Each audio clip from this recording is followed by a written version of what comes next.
Cô Hồng rất vui được đồng hành cùng quý phụ huynh và các con trong bài học ngày hôm nay.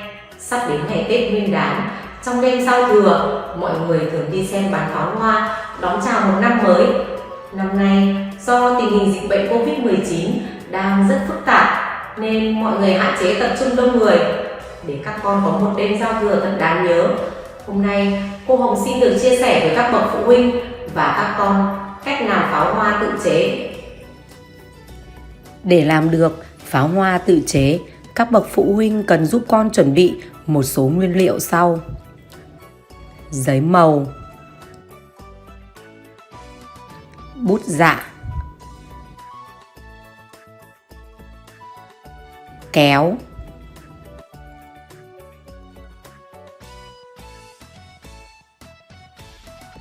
lõi giấy vệ sinh,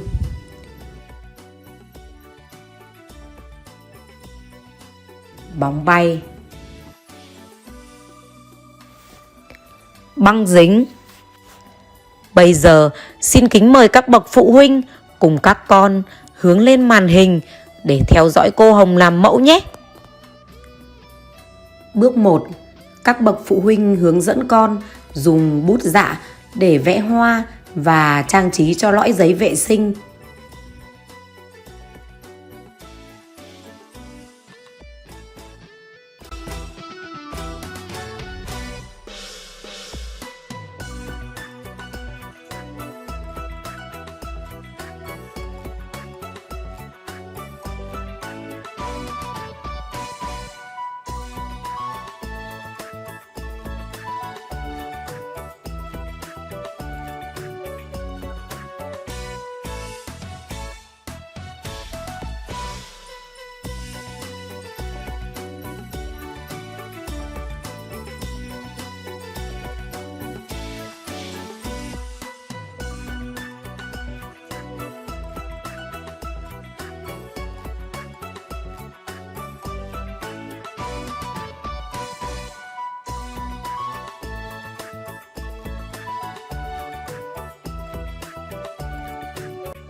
Bước 2.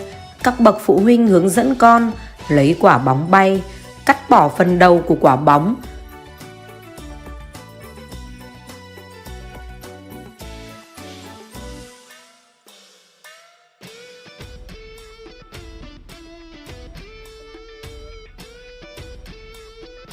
Và kéo cong, bọc lấy một đầu của lõi giấy.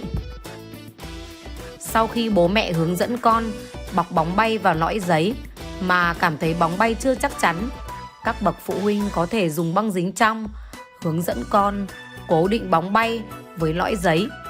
Nếu con không dán được, bố mẹ có thể dán cố định giúp con. Bước 3. Các bậc phụ huynh hướng dẫn con lấy giấy màu các loại và dùng kéo cắt nhỏ bỏ vào đĩa. Lưu ý, các bậc phụ huynh hướng dẫn con sử dụng kéo sao cho an toàn.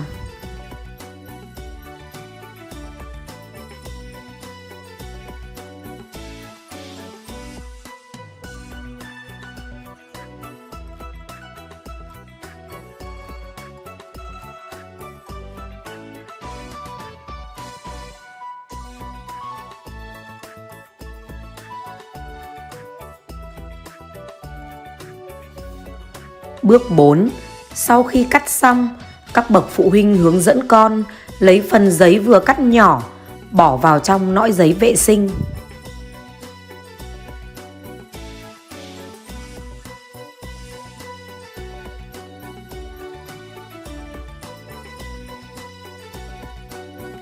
Trong quá trình làm pháo hoa, các bậc phụ huynh có thể hỏi con một số câu hỏi sau: điều gì đã xảy ra sau khi kéo nhẹ phần bóng bay ở dưới?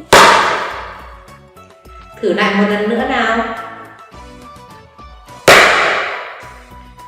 Các bậc phụ huynh giải thích để con hiểu được tại sao khi kéo nhẹ phần bóng bay ở dưới thì giấy bút ở trong lõi giấy vệ sinh sẽ bay lên. Tạo thành pháo hoa là chính nhờ có lực kéo của phần bóng bay ở dưới. Khi kéo lên, buông tay, giấy vụn trong lõi giấy vệ sinh sẽ bay lên, tạo thành pháo hoa rất đẹp mắt. Sau khi trẻ thực hiện xong, phụ huynh nhắc con dọn dẹp gọn gàng, sạch sẽ và vứt rác đúng nơi quy định. Vừa rồi, các bậc phụ huynh và các con đã được theo dõi hướng dẫn cách làm pháo hoa tự chế rồi phải không ạ? Để nắm rõ hơn các bước thực hiện, cô Hồng kính mời tất cả các bậc phụ huynh và các con cùng quan sát lại tiến trình các bước làm pháo hoa tự chế nhé.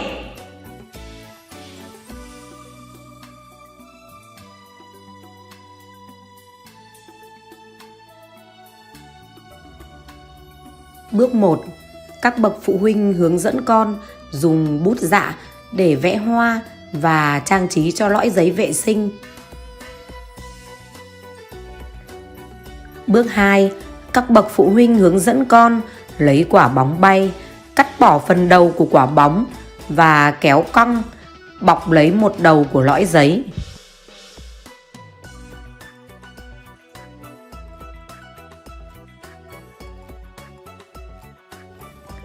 Bước 3. Các bậc phụ huynh hướng dẫn con lấy giấy màu các loại và dùng kéo cắt nhỏ bỏ vào đĩa.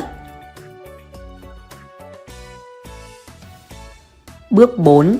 Sau khi cắt xong, các bậc phụ huynh hướng dẫn con lấy phần giấy vừa cắt nhỏ bỏ vào trong lõi giấy vệ sinh. Bước 5. Các bậc phụ huynh hướng dẫn con dùng tay giữ một đầu của lõi giấy vệ sinh. Tay còn lại cầm nhẹ phần dưới của quả bóng bay, kéo xuống. Khi buông tay ra thì các mảnh giấy vụn trong lõi giấy vệ sinh sẽ bay lên, tạo thành pháo hoa. Bài học đến đây là kết thúc rồi. Cô Hồng mong rằng với những cây pháo hoa tự chế mà cô hướng dẫn hôm nay sẽ giúp các con đón một năm mới vui vẻ, hạnh phúc bên gia đình của chính mình. Xin chào và hẹn gặp lại quý phụ huynh và các con trong các hoạt động tiếp theo.